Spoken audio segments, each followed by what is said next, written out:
J'espère que vous allez bien, j'espère que vous vous portez bien. Nous avions commencé cette journée du 19 novembre 2023 par une émission sur les conséquences désastreuses et potentiellement dangereuses pour l'Algérie, notamment pour la région de la Kabylie, de l'affaire du procès bâclé, inéquitable, injuste et expéditif du meurtre horrible de Djamel Ben Smaïl. On a parlé de cette grève générale qui a été massivement suivie dans 5 localités de la Kabylie, notamment de la wilaya de Tizi Ouzou, le jeudi 16 novembre dernier. Il s'agit de l'Albana Thilathan, Eid Oumalou, Tizi Rachid, entre autres, et de 2 autres localités qui sont Irjen et Ait Agasha. Personne n'a parlé de ce qui s'est passé ce jour-là, du climat de tension qui a caractérisé cette action de protestation pacifique des populations locales qui ont voulu manifester leur solidarité avec les familles des condamnés du procès de Djamel Ben Smaïl, des familles qui se sont lésées et qui contestent la régularité de ce procès. Le 2 novembre 2023, on a mis en garde on a repéré, on a révélé des dysfonctionnements, des anomalies, pas mal de zones d'ombre dans cette affaire judiciaire qui a été totalement bâclée. Elle aura des conséquences sur la stabilité du pays. Dieu merci, le jeudi 16 novembre dernier, on a échappé au pire. Il y a eu des arrestations selon les observateurs du LCD. Le LCD a été le seul qui a eu le courage, l'audace et la lucidité de s'exprimer de cette affaire et de suivre ce dossier. Nous avons salué d'ailleurs son courage. Bon, lui, il est allé encore beaucoup plus loin. Il considère en filigrane qu'il s'agit d'innocents qui ont été condamnés. Ce n'est pas encore notre cas. En tout cas, c'est pas à nous, ce sera jamais notre cas plutôt, ce n'est pas à nous de se substituer à la justice. Notre rôle est d'appeler à un procès équitable, juste et rigoureux et professionnel. Les populations locales dénoncent, sont en détresse, elles ont envie de se faire entendre. J'ai proposé dans la première émission que le médiateur de la République se déplace en toute urgence dans la région de Tizi Rachid et de l'Albana Thilathan, qu'il écoute les doléances des familles, qu'il fasse un rapport au président de la République. Il est possible que, à travers la Cour suprême, que ce procès soit rejugé.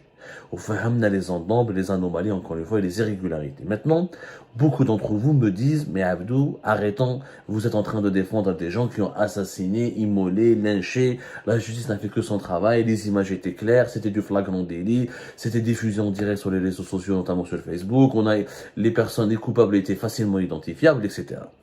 Alors, suivez-moi, soyez concentrés, et suivez-moi, je vais vous raconter l'histoire de quelqu'un qui n'a absolument ni lien, aucun lien, ni de près, ni de loin avec cette affaire et qui a été pourtant condamné à mort en première instance en novembre 2022 et en appel à la fin du mois d'octobre 2023. Il a été condamné à mort, parmi les condamnés à mort. Je rappelle qu'il y a eu 38 personnes condamnées à mort fin octobre 2023 et qu'au départ, 49 personnes étaient condamnées à mort en novembre 2022 lors du premier procès. Du procès, on appelle ça un procès de première instance. Alors, tout ce que je vais donner comme information sont vérifiables. Les autorités judiciaires, sécuritaires, les avocats, tout le monde peut, les membres de la société civile, tout le monde peut vérifier ce que je vais avancer maintenant. Il s'agit de l'histoire d'un jeune qui s'appelle Hadjaz Azouaou. Il est âgé de 36 ans, père d'une petite fille de 3 ans. Il a maintenant 3 ans. Hadjaz Azouaou, il est topographe de formation. Il travaille dans un bureau d'études de travaux hydrauliques à l'Albana Thilathan. Dans son travail, il est considéré comme un élément rigoureux, discipliné, engagé et sérieux. Et ça, c'est très facile de le vérifier. Hadjaz Azouaou, 36 ans, père d'une fille de 3 ans, topographe de formation, bureau d'études de travaux, d'études hydrauliques dans la région de l'Albana Thilathan. C'est vérifiable. Alors, en août 2021, lorsqu'il y a eu le 11 août, la journée sinistre et tragique du 11 août 2021, lorsque Djamel Ben Smaïl a été assassiné. هذا الإنسان حجاز مسكين وين كان مع باباه ولا فامي تاعو pour une raison simple مع la famille تاعو qui était dans une... Parce que les gens oublient, je me rappelais à l'époque, il y avait toujours la pandémie de la Covid-19 qui était... Il y avait un pic de contamination terrible et l'Algérie faisait l'objet d'un tsunami de nouvelles contaminations, notamment de cas graves avec des formes très graves de la Covid-19 avec des insuffisances respiratoires, qu'à l'époque il y avait une pénurie de médicaments, une pénurie de places dans les services de réanimation, une pénurie de médecins pour traiter les cas les plus graves, une pénurie surtout d'oxygène médical. Et Azwa ou Hadjaz, il s'avère que ce jour-là, pendant les événements tragiques des incendies des forêts de août 2021, en plus des dégâts matériels et des morts qui ont été provoqués par les feux de forêt, il y avait beaucoup de personnes qui sont mortes à cause des dérives et des formes les plus graves de la contamination à la Covid-19. Sa grand-mère était malade, hospitalisée. Elle n'était pas hospitalisée, pardonnez-moi. Elle n'était pas hospitalisée. Elle était dans un cas grave. Elle était vraiment dans un cas grave. Quand elle était branchée à un appareil d'oxygène, c'est les fameux concentrateurs d'oxygène, que beaucoup de familles en Kabylie, un peu partout dans les wilayas les plus touchés à l'époque par la propagation du virus coronavirus Covid-19, ont acheté, parce qu'il n'y avait pas de bouteilles d'oxygène médical dans les hôpitaux, il n'y avait pas de place, encore une fois, dans les unités de soins intensifs de Covid-19. Donc, elle était à la maison, il y avait un concentrateur à oxygène, et beaucoup de personnes mouraient à l'époque parce qu'ils n'avaient pas la possibilité de trouver des concentrateurs d'oxygène ou là de les alimenter avec des bouteilles d'oxygène médical. Donc, il suivait pendant des jours, tout au long depuis le début des feux de forêt qui ont ravagé la wilaya de Tizi Ouzou, il était auprès de sa famille. Il avait perdu un mois auparavant son grand-père.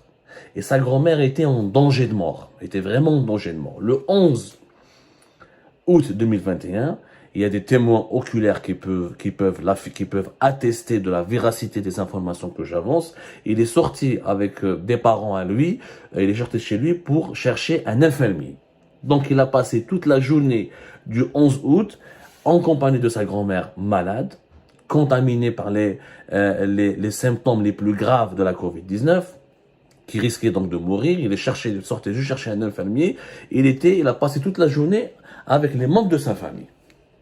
Et ça, encore une fois, des témoins oculaires et des témoins, des membres de sa famille peuvent confirmer ces informations. Il n'a pas été à la place Aban Ramadan de l'Albana Firatan, où il y a eu le meurtre horrible de Jamal Ben Smaïl. Il n'a pas assisté, il n'a pas assisté à la scène, donc il n'a assisté à aucune scène. Il n'a pas assisté ni à l'immolation, ni au lynchage, ni à l'arrestation de Jamal Ben Smaïl, ni à sa torture. Rien, il n'a pas participé, ni de près, ni de loin, à ce qui s'est passé sur la place Aban Ramadan, devant le commissariat central, d'ailleurs, de l'Albana Firatan. Il ne figure sur aucune vidéo. Il n'a jamais été identifié sur une image ou là sur une vidéo filmée par des témoins oculaires ou là des vidéos amateurs, des vidéos d'amateurs ou là des vidéos filmées par des amateurs sur les réseaux sociaux. Donc il n'y a pas de vidéo, il n'y a pas d'image qui démontre ou là qui indique qu'il était présent sur les lieux ou là qu'il a participé directement ou là même pas une image qui prouve qu'il était spectateur. Il n'était même pas à la place à Ben Ramadan. Et pourtant, quelques jours plus tard, il a été arrêté par les services de sécurité. Il a été inculpé dans cette affaire de Jamal Ben Smaïl en sa qualité de quoi? De membre du MAC. Membre du mouvement de l'autodétermination de la Kabylie qui auparavant, je le rappelle, il réclamait l'autonomie de la Kabylie et depuis 2016-2017, il s'est radicalisé en demandant l'indépendance de la Kabylie. Il a été arrêté en sa qualité d'ancien membre du MAC. Alors, c'est tout, hein. Yani ma cache, bien sûr, comme on a accusé le MAC à l'époque, comme le régime algérien avait accusé le MAC d'être à l'origine, d'avoir orchestré sciemment des feux de forêt pour déstabiliser le pays, provoquer la division du pays, les services de sécurité sont partis traquer tous les éléments du MAC, y compris ceux ou celles qui n'étaient pas présents ou qui n'ont pas participé au meurtre horrible, au crime horrible de Jamal Ben Smaïl. Même les Madarouel. Mais chaque mois, ils l'ont arrêté ou ils l'ont traduit, ils l'ont inculpé, mais d'Khlof l'a fait à Jamal Ben Smaïl. Alors, il se trouve que nous avons vérifié des informations importantes. Azwa Hadjaz a démissionné du MAC en novembre 2016. Il est parti même dans un poste de police au commissariat de l'Arba'a Nathiratan, où il a déposé une déclaration sur l'honneur dans laquelle il affirme qu'il a démissionné des rangs du MAC, qu'il a quitté le MAC, qu'il ne fait plus partie du MAC et qu'il n'est plus militant du MAC. D'ailleurs, il n'y a pas d'SMS avec les responsables du MAC quand il a été arrêté, il n'y a pas eu des échanges, il n'y a pas eu des communications, il n'y a rien qui a été trouvé en sa possession dans ses appareils électroniques ou le téléphone ou l'ordinateur qui démontre qu'il était encore un cadre dirigeant du MAC ou là un militant actif du MAC. Et malgré l'absence de toutes ces preuves, imaginez-vous à quoi il a été condamné Azwaou Hadjaz. Il a été condamné à la peine de mort lors du premier procès de première instance en novembre 2022 et la peine de mort a été confirmée lors du procès en appel fin octobre 2023. Peine de mort pour quelqu'un qui n'a strictement rien à voir et qui n'a joué aucun rôle dans cette affaire. Son avocat, c'est Maître Bouchachi, Mustafa Bouchachi, très connu, reconnu pour son intégrité, pour son professionnalisme, pour son patriotisme. Il peut être interrogé là-dessus, sur ce sujet. Il n'a strictement rien à voir. Alors, les juges l'ont condamné, l'ont inculpé en sa qualité de quoi? En sa qualité de membre du MAC. Parce qu'il aurait appartenu au MAC avant 2016, donc les juges ont estimé que son appartenance au MAC suffit largement pour l'inculper. Ils l'ont inculpé d'atteinte à la sécurité nationale, ils l'ont accusé d'avoir propagé les feux de forêt en Kabylie, ils l'ont accusé d'avoir appelé au meurtre de Jamal Ben Smaïl. D'ailleurs, ils ont une série d'accusations, 11 chefs d'inculpation. منها le meurtre de Jamal Ben Smaïl, منها terrorisme, منها atteinte à l'unité nationale.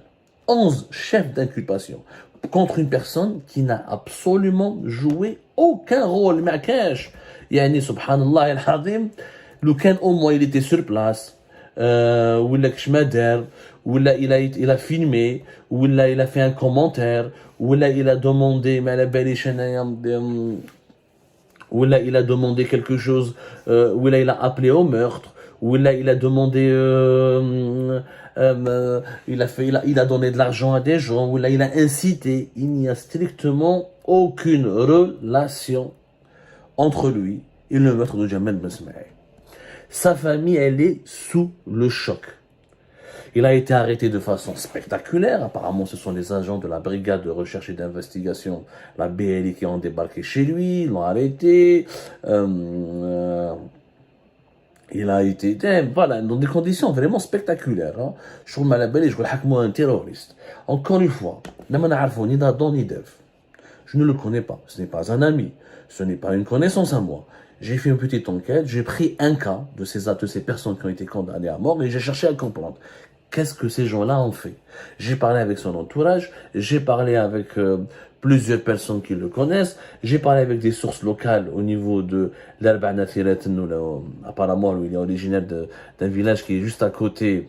Irjen, voilà, c'est parmi les localités qui ont été, dont les commerçants se sont mobilisés pour faire une grève générale. ما كاش يعني ما لا علاقة ما عنده لا علاقة. C'est-à-dire il était militant en 2014-2015 du MAC. C'est quoi son militantisme? Il déposait des affiches, il participait à des manifestations. Encore une fois, de sources familiales, nous avons confirmé qu'il a déposé une déclaration sur l'honneur en novembre 2016 pour dire qu'il a démissionné du MAC. Toutes ces informations sont vérifiables.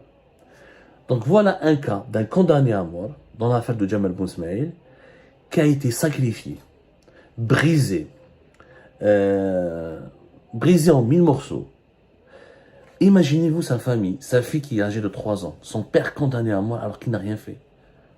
Il n'a rien fait. Comment voulez-vous que demain l'Algérie restera stable? Comment voulez-vous que sa famille, que ses proches, que ses voisins, que ses amis ne pètent pas un câble, ne remettent pas en cause leur algérianité, ou n'essayent pas de se radicaliser? L'injustice, elle a un impact dangereux. Il n'y a pas pire carburant pour le sentiment, pour tous les mouvements extrémistes et tous les mouvements radicaux. Leur premier carburant, c'est l'injustice. Moi, j'appelle les autorités judiciaires à revoir ce procès de fond en comble, à revoir tous les verdicts, à réorganiser un autre procès sérieux, professionnel, et à étudier tous les cas des personnes qui ont été condamnées et de prendre leur dossier en considération en faisant de véritables enquêtes. Je l'ai dit dans la première émission, l'affaire Jamal Ben Smaïl, dans un pays qui se respecte, l'instruction judiciaire devrait durer au moins 3 à 4 ans. Il n'est pas possible qu'une année plus tard, enfin une année et demie plus tard, on organise un premier procès. Ce n'est pas possible. On ne condamne pas à un meurtre, c'est horrible. Il faut comprendre, il faut déterminer les circonstances, connaître les véritables responsables et apporter aussi des réponses à sa famille. Et pour qu'un tel crime ne se reproduise jamais. Mais sacrifier des personnes, juste parce qu'ils sont militants du MAC, ou là parce ils avaient une certaine vision de la Kabylie, et juste parce que ils avaient des opinions politiques différentes de celles qu'on aurait souhaitées pour notre pays. Et les condamner à mort, c'est une honte. C'est une flagrante injustice. Et ce qui s'est passé avec le procès de Jamal Ben Smaïl risque d'avoir une grande influence malsaine sur l'avenir de notre pays et sur la place de la Kabylie en Algérie. On est en train de donner raison aux séparatistes, à celles et ceux qui veulent prêcher la haine dans cette région du pays. J'appelle Abdelmajid Tebboune, le médiateur de la République, à intervenir rapidement. Que le médiateur de la République aille voir la famille de Ezra Hadjaz, qu'il leur parle, qu'il fasse sa propre enquête.